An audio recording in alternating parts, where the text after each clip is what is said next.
Treasure hunting has captured our imaginations for centuries. I think everybody at some point in their life has dreamed about finding treasure. I knew straight away that it was gold. There was over 30 tons of silver ingots on board, 200,000 coins, gold, emeralds. Once treasure and treasure diving gets in your blood, it's hard to get it out. Sunken treasures remain lost below the waves. Until now. Imagine if we could empty the oceans, draining the water away to reveal the secrets of the seafloor. Now, we can. Using the latest underwater scanning technology. Piercing the deep oceans and turning accurate data into 3D images. How do you excavate a fortune in sunken silver from a wreck lost in shifting sands? It's an amazing amount of money. Why is the treasure from a wrecked Spanish galleon spread over 10 miles of Florida's seabed? And how can the world's biggest haul of lost gold bullion be recovered from the Arctic depths?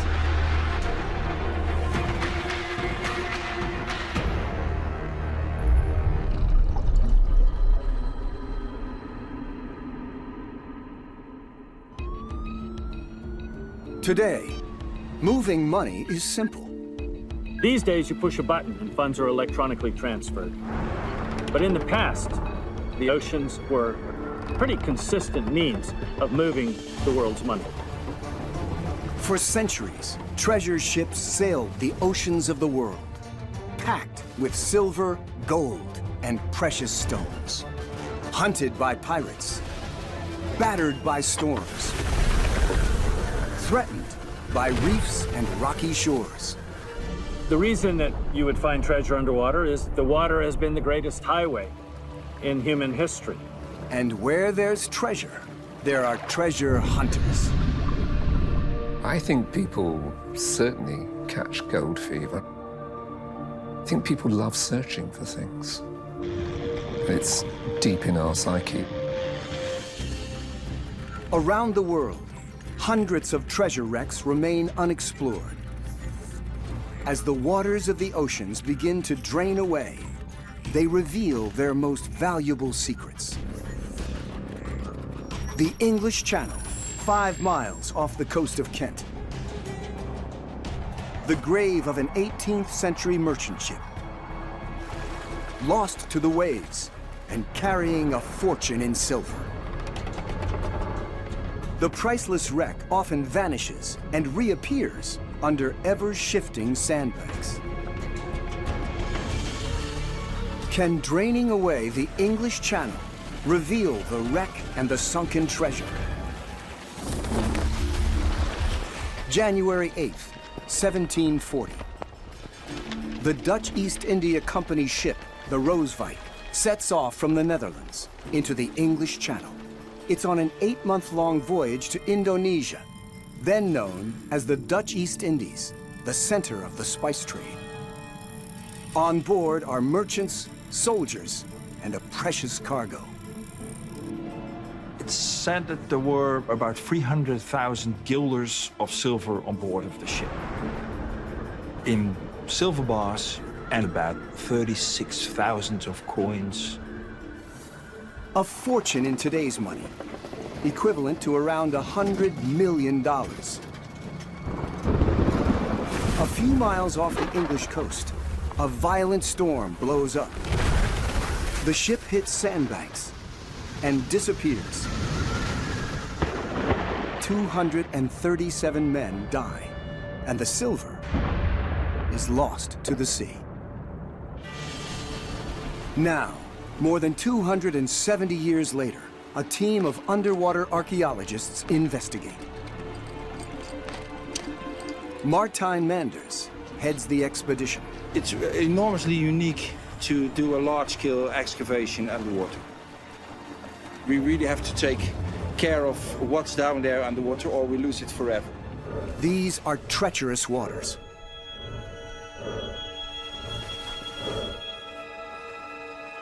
To locate the wreck, the team uses the latest technology, multi-beam sonar scanning.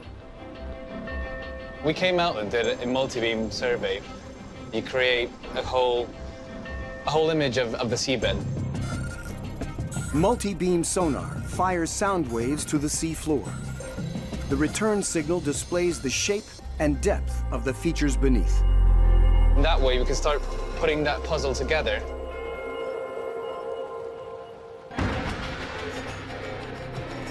Combining the sonar data with the latest visualization techniques, it's now possible to empty the waters of the English Channel. As the sea drains away, the first challenge the team faces is revealed: the landscape under the surface. It's an incredible hidden world. Miles of rolling dunes, like a desert underwater. The Goodwin Sands. Lying close to the surface, these endlessly shifting sands are a deadly threat to shipping. They called it the Great Ship Swallower. It's the graveyard for around 2,000 ships, each running aground in the treacherous shallows. The Rosev is swallowed here and disappears for centuries. Have the sands shifted enough to finally reveal this treasure ship? As the waters of the English Channel continue to drain away, a shape emerges. Twisted timbers of a ship from the 18th century. To an expert eye, artifacts of Dutch origin. And as it's revealed, high and dry, it's finally clear. This is all that is left of the Rosev. Archaeologists can now view the remains of the ship from any angle and examine it in fine detail. The hull shape is long lost to the ocean, but there is a pile of timbers, collapsed deck planks lying at strange angles, and 5 cannons scattered around. We're basically uncovering something that hasn't been seen for the past 250 years. But where is the treasure? We're going to dive to it and investigate it and hope to find the secrets that this ship reveals. For a lot of people, this is a treasure ship. For the archaeologists, this is the treasure ship because we get so much information. Fast-moving tides make the expedition difficult. Each day, there might be only 1 hour between tides that's safe for diving. It is a race against the clock.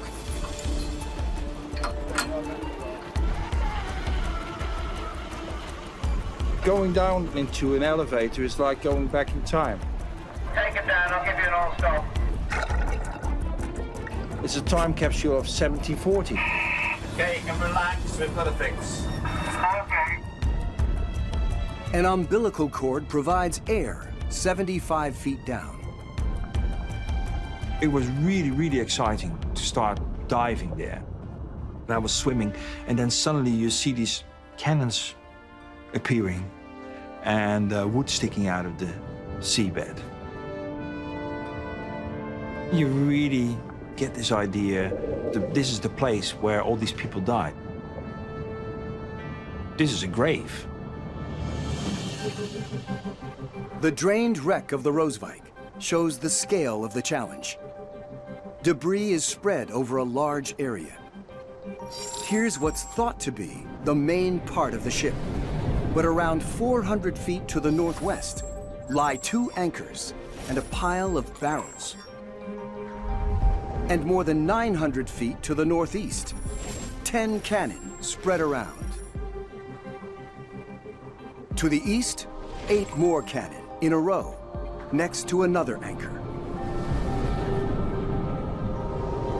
The team has only a 12-week window to work the wreck site, and it can take days to excavate just a few square feet, so they must focus their search. We have to make choices. And this is what we did on the basis of the multi-beam data. Martijn decides to home in on the stern.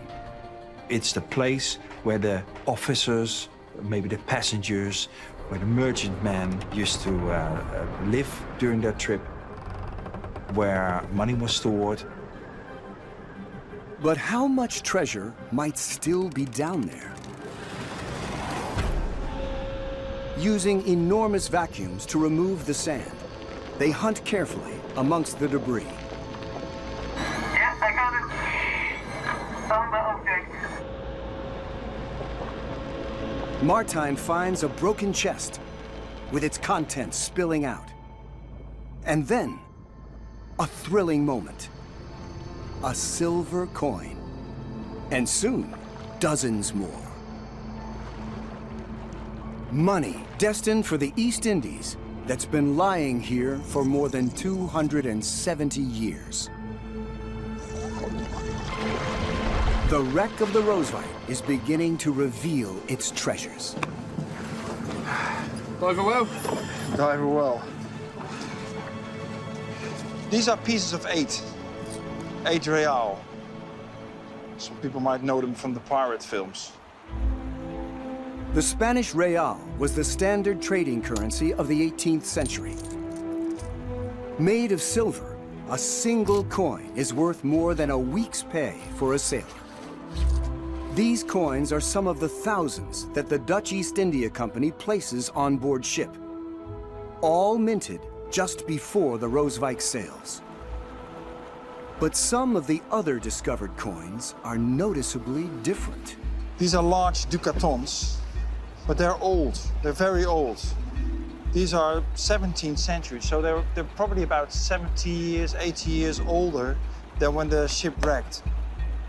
They're not the newly minted company money that the ship is supposed to be carrying. Trading in private money was banned by the Dutch East India Company, so finding these coins raises new questions. If they aren't company money, whose are they, and what are they used for? The drained landscape around the Rosev reveals clues. The reals are found in clusters in the stern area, the part of the ship where company money is stored. But surprisingly, the other coins are found mixed in with them. Some even show evidence of being kept secret. But really interesting of this coin is this little hole. Maybe it's worn under the clothes. Maybe somebody had a collar with all sorts of coins and just keeping it hidden. Could these coins, found at the bottom of the English Channel, be incredible new evidence of one of the oldest trades in history? Smuggling.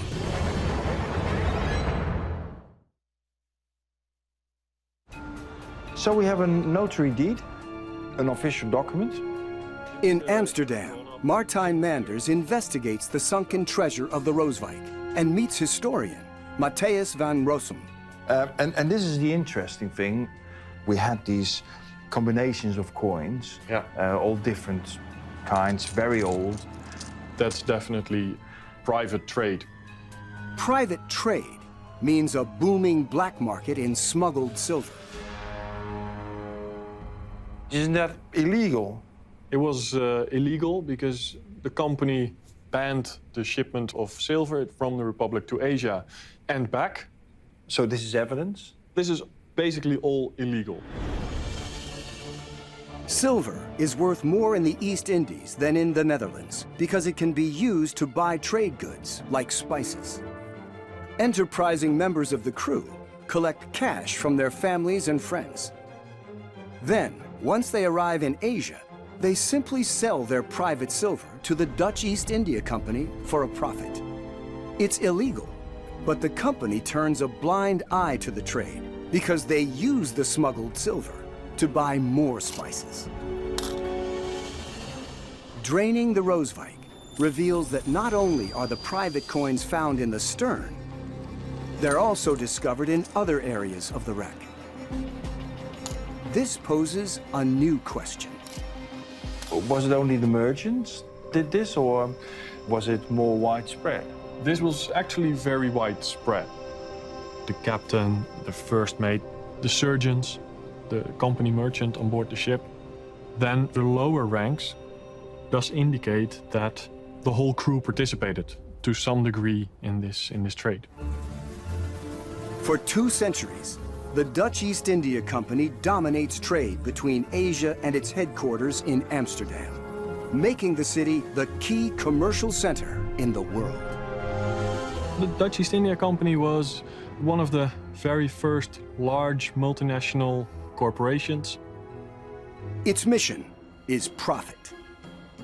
To trade silver for spices, using ships like the Rosev to spearhead trade. An earlier commercial dive uncovers the first evidence of the high value of the ship. 2 chests. Cracked open, there's a sight straight out of a high seas adventure story. In each, 50 bars of silver bullion, blackened by the water, worth a fortune, and now divided between the salvage team and the Dutch government.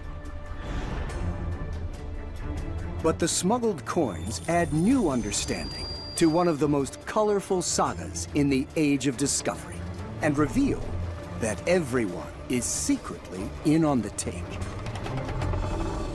It's estimated that 50% of all the silver on board was smuggled money. So if you think about the Rosev, 36,000 coins on board officially. So that means 36,000 coins on board unofficially. That's an amazing amount of money. How much more is there to find?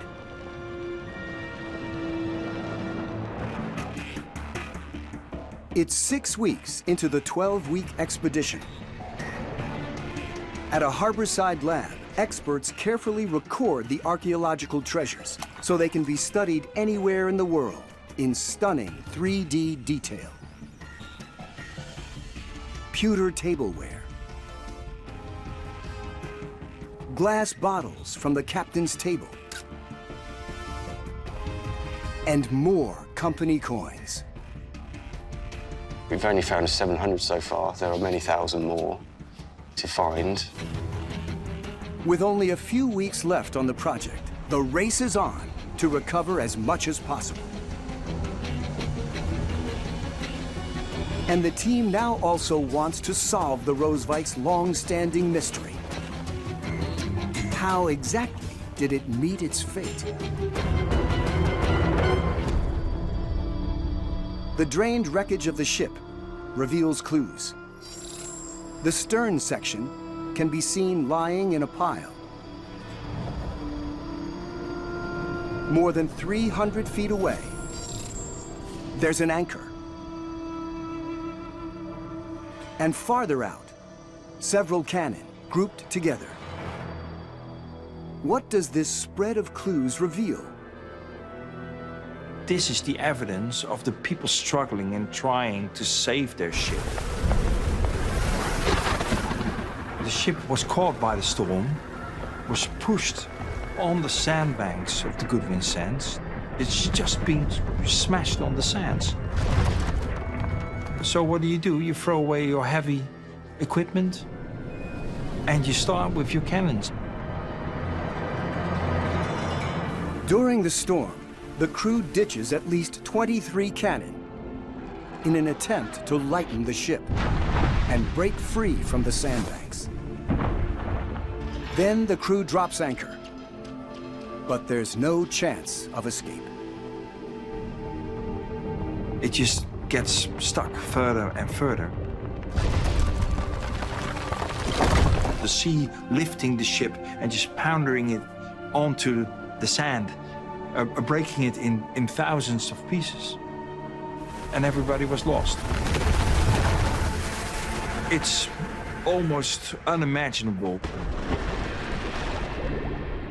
The loss of the Rosev silver is a big blow for the Dutch East India Company.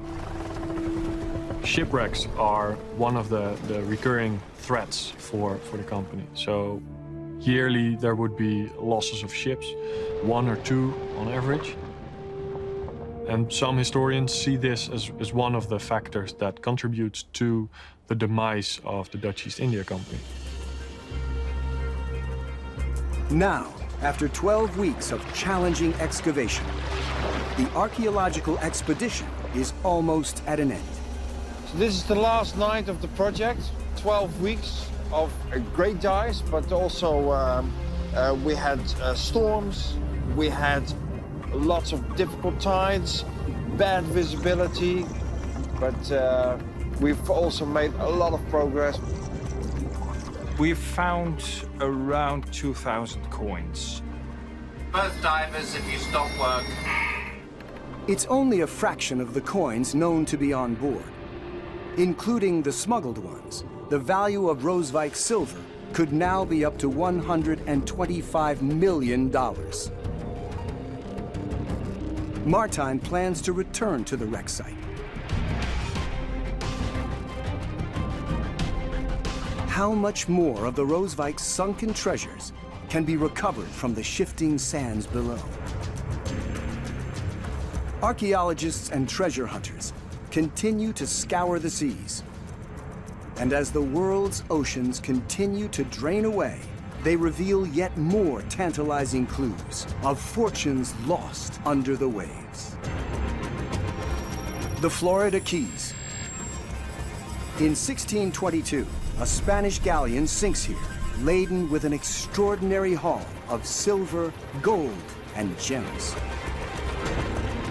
For decades, treasure hunters pursue a dream: to find one of the richest wrecks in history. Can draining the oceans here reveal the fabled motherlode of the vanished treasure ship Atocha?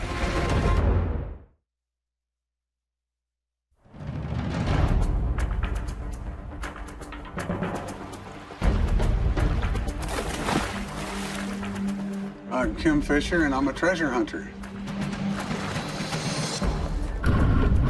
Gold fever, treasure fever. I think everybody at some point in their life has dreamed about finding treasure. Off the coast of Key West, Florida, a team of self-styled treasure hunters is chasing the legend of the treasure ship Atocha, known to have been lost in these waters. Nice clean bottom. Well, looks like we got something coming in here. Yeah. Nice target. Once treasure and treasure diving gets in your blood, it's hard to get it out. Maritime archaeologist Corey Malcolm has spent 2 decades investigating the fate of the Spanish galleon. The Atocha, we know, specifically carried 260 people on board. Some of these people were the wealthiest people in the world. You had religious figures, you had explorers. September 4th, 1622. The Nuestra Señora de Atocha is part of a fleet of 28 ships that leaves Havana, Cuba, bound for Spain. It's laden with silver, gold, and gems, more than a year's worth of treasure obtained by the Spanish from their empire in Mexico and South America. The Atocha was a tremendously important ship to Spain. It was carrying a huge amount of treasure. I mean, there was over 30 tons of silver ingots on board, 200,000 coins, gold, emeralds. But the Atocha quickly runs into trouble. It wasn't a day out from Havana that they started feeling the wind increase, the seas starting to build, and they knew they were caught. A hurricane closes in.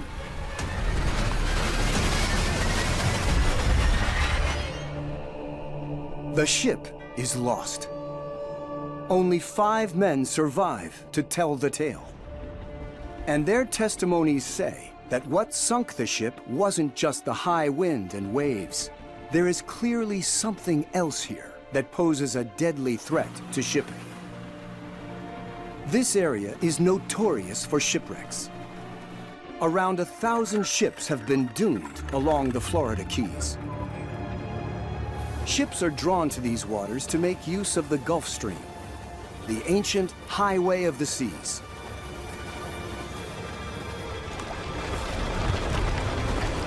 The best way to see what might have wrecked the Spanish galleon is to drain the ocean.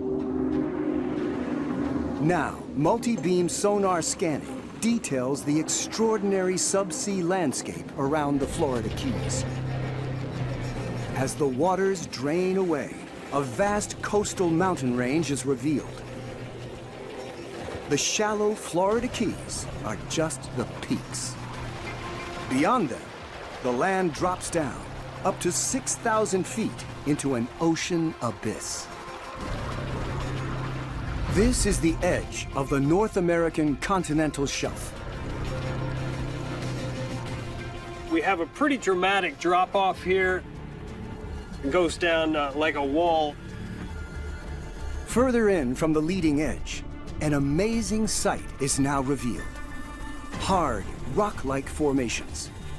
This is North America's only coral reef, known as the Florida Reef Tract, and it lies just under the surface of the sea. Today, lighthouses stand guard here. But for the Spanish traders on the Atocha, there is no such warning. A ship like a Spanish galleon that might draw 12 feet, it is going to hit a shallow reef like that, and it's going to have its bottom torn out and sink. But will draining the Florida Keys reveal the Atocha and its treasure?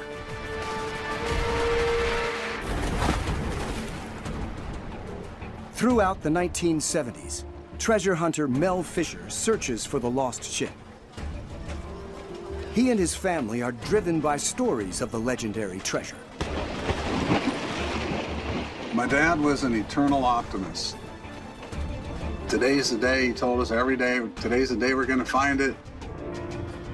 For more than a decade, the Fisher team finds clues of the Atocha, cannon, and even silver coins.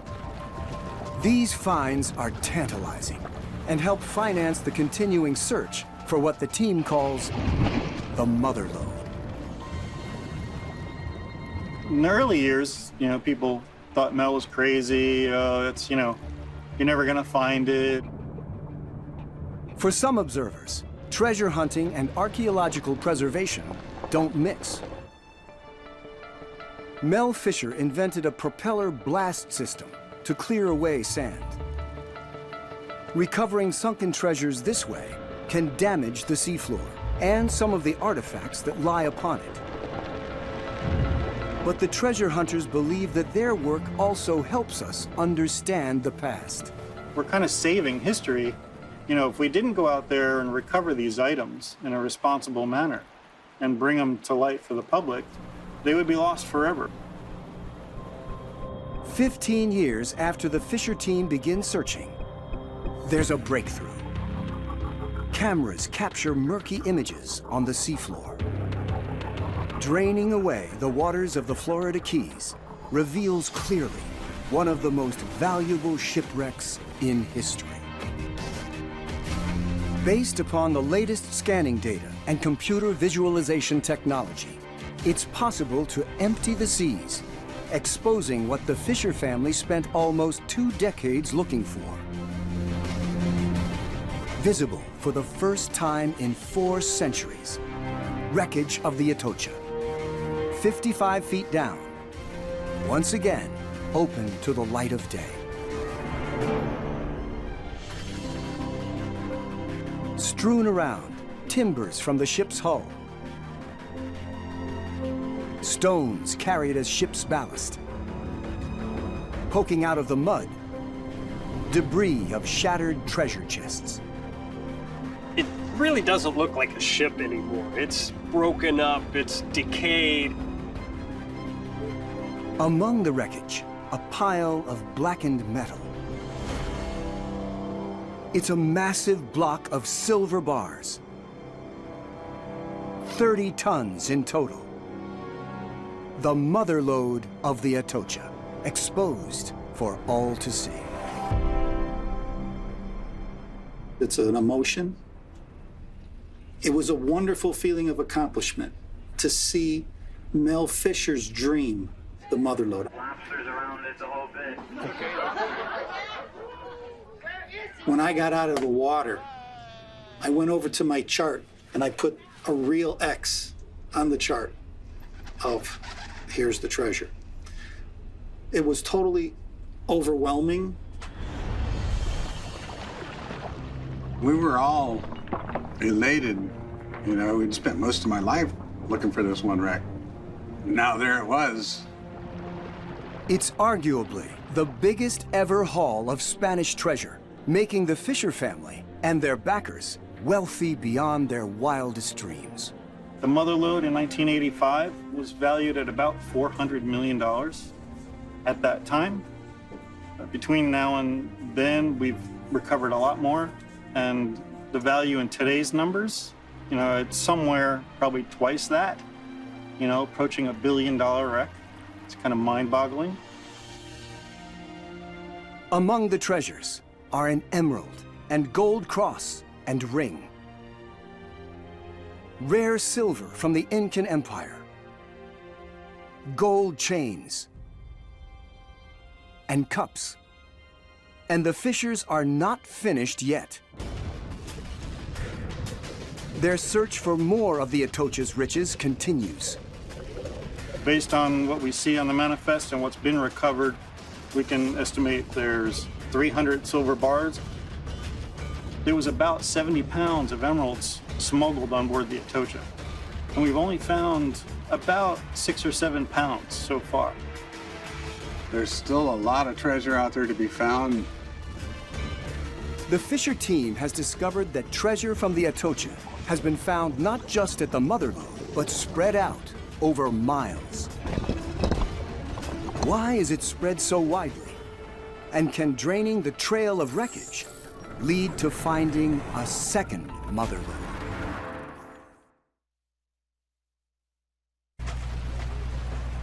Yeah, keep your eye on that forward sonar. Let me know if you see any targets.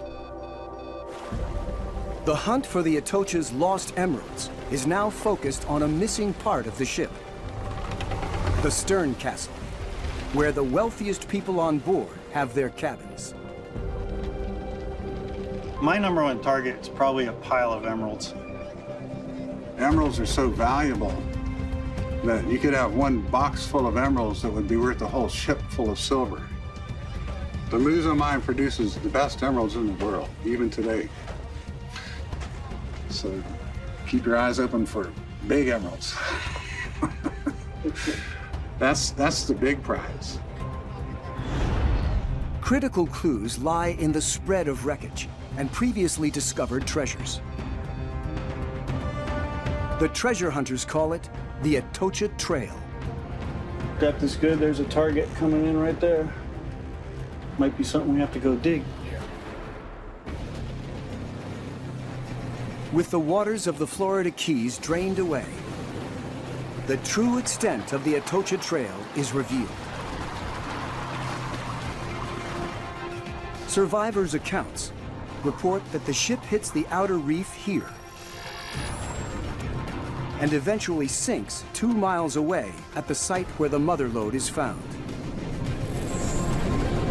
But then, the trail of wreckage appears to continue on for miles. Each point here marks a treasure already discovered. But creates almost a breadcrumb trail on the sea floor. Why are the Atocha's treasures spread over 10 miles of seabed? Following the trail itself gives the treasure hunters the answer. We've pieced together what happened. After the hurricane sinks the Atocha in September of 1622, another great storm pounds the sunken wreck. 30 days after the Atocha sank, the second hurricane came.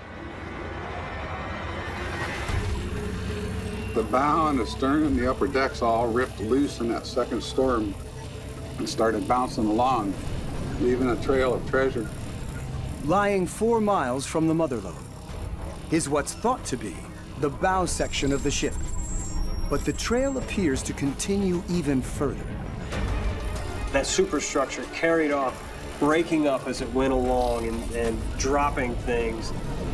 The missing stern castle and a huge amount of treasure is projected to lie somewhere in this area.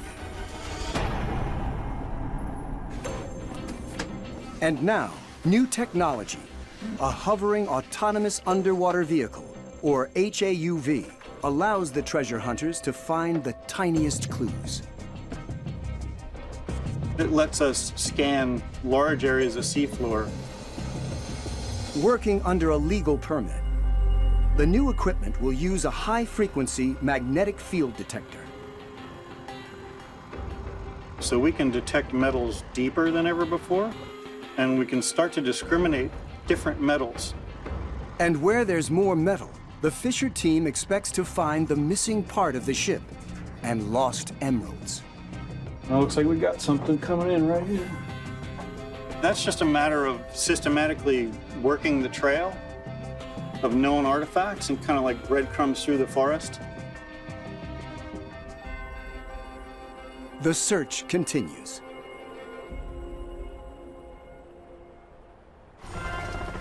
The age of the Spanish galleons is what many consider the first golden age of treasure on the high seas. But across the world's oceans, the amount of gold moved in the 20th century, especially during World War II, dwarfs all other periods.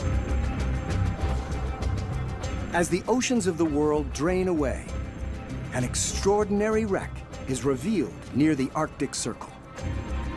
Can draining a sunken British warship uncover the fate of the world's largest ever haul of gold bullion? The Arctic Ocean. 200 miles off the coast of Russia, somewhere beneath these freezing waters, lies one of the greatest secrets of World War II. As the ocean begins to empty, it reveals an astonishing sight. The 600-foot-long wreck of HMS Edinburgh, visible in its entirety for the first time in more than 70 years. The British warship's guns can be seen in the clear light of day. On the stern, the quarterdeck is peeled back.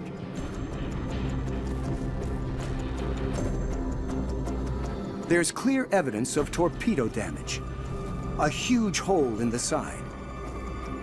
But a German torpedo didn't sink the Edinburgh. So what did, and why? April 30th, 1942, the Barents Sea in the Arctic Circle. It's the height of World War II, and a convoy of 13 British ships is on a perilous 1,700-mile voyage from Russia to their allies in the West. It's one of the hardest campaigns of the war. You were under very serious attack from submarines, from aircraft, and even from surface ships. Escorting the convoy is the 600-foot-long, 10,000-ton cruiser, HMS Edinburgh.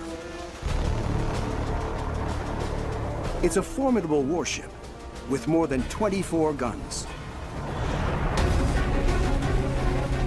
A German U-boat attacks. The Germans carried out a torpedo attack.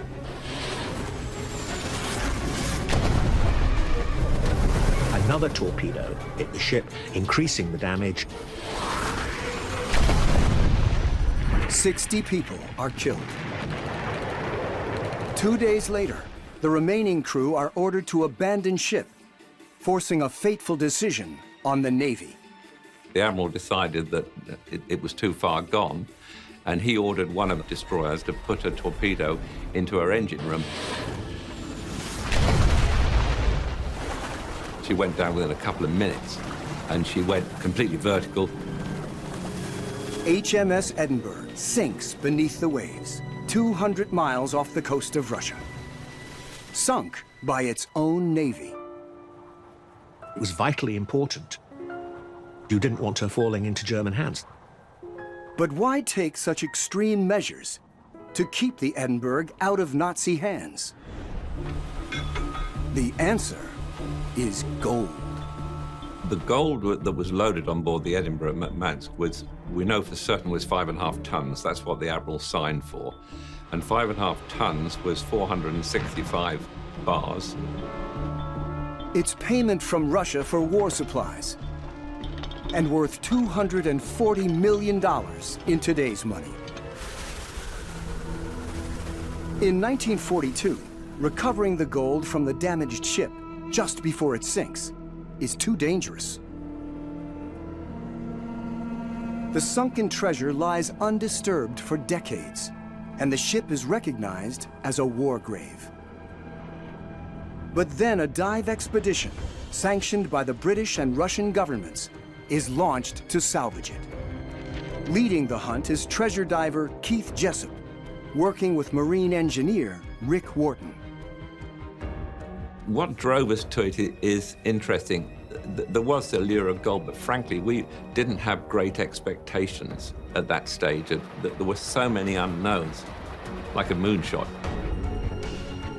The Edinburgh is 800 feet beneath the waves, in freezing waters, and there's no guarantee of success.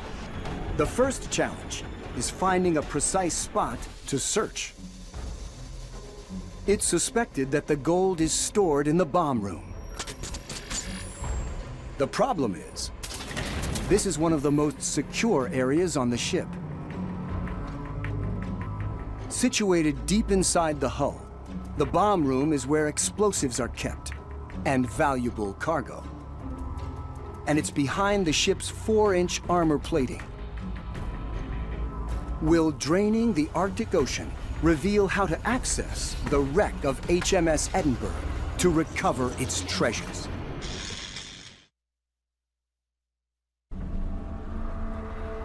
At 800 feet down, the wreck of HMS Edinburgh is too deep for scuba divers. To stand any chance of success, it will take a remarkable feat of human endurance. The team needs to operate in a high-tech pressurized chamber that looks like something found on a space station. It's a technique called saturation diving. You basically go into a chamber and you're diving, your body is saturated with diving gases, and you remain saturated for the duration of the dive. Saturating the diver's body with a mix of diving gases avoids long and costly decompression times. Leaving the chamber, the divers enter a diving bell, which drops through a hole in the ship and enters the freezing Arctic waters. They leave the diving bell, but remain attached by an umbilical cord. The biggest problem I think we had diving at depth on the Edinburgh was staying warm. We had hot water suits, and we had hot water being pumped down from the surface. Too hot, and the divers could be badly scalded. Or, if the supply fails, they could find themselves at the mercy of the freezing cold Arctic waters. Then we'd be breathing a very hot gas, which is starting to burn the lungs. It was like being kicked in the back of the head by a mule. It wasn't pleasant diving. The plan is for the divers to enter the ship through the torpedo hole in the side, then work their way through the ship to the bomb room. But during the first dive, there's an unexpected problem. When they got into that hole, it was completely, we couldn't get the debris out. It's a setback, and the team is forced to rethink. The boat was ringed with armor plating, and we would have struggled to get through that. So we decided to go underneath the armor plating and cut our way into the ship. Cutting into the bomb room is fraught with danger. It may still contain unstable explosive charges left over from the war. We knew the inherent dangers, we knew the risks, and we were very slow and cautious when we were cutting our way into something. I actually cut my way into the bomb room first. There's no visibility. You couldn't see anything. You couldn't see your hand in front of your face. Everything was done by feel.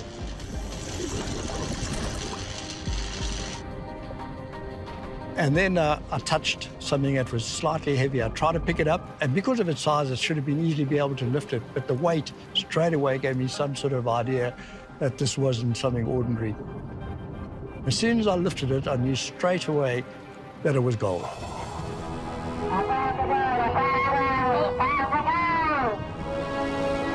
You don't see that often at 800 feet. Roger, Roger. I don't know about you, John, but I'm shaking like hell. And then euphoria broke out on the boat as well. Everybody's running around shouting and screaming and carrying on from the crew down. So it was a very exciting moment. In total, 460 bars of gold are recovered, worth about $240 million in today's money. It's the biggest haul of lost gold bullion ever recovered from the seabed. This is a lead copy, gold-plated. There's a serial number at the top, which is KP0620. Below that, you see the hammer and sickle and the Russian markings in a cartouche. Below that, it said 99.99. That's pure gold. The value of the treasure is shared between the Russian and British governments and the salvage team. It was a vast amount of money. We all did very well out of it.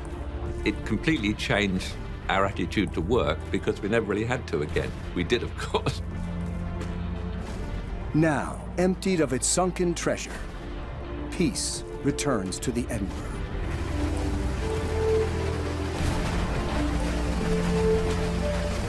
Gold has always captured people's imagination. Yeah, it's treasure fever. There's millions of shipwrecks out there. But for every 10,000 shipwrecks on the seabed, probably one might be high value. Once you start, once you go look for one, you can never stop.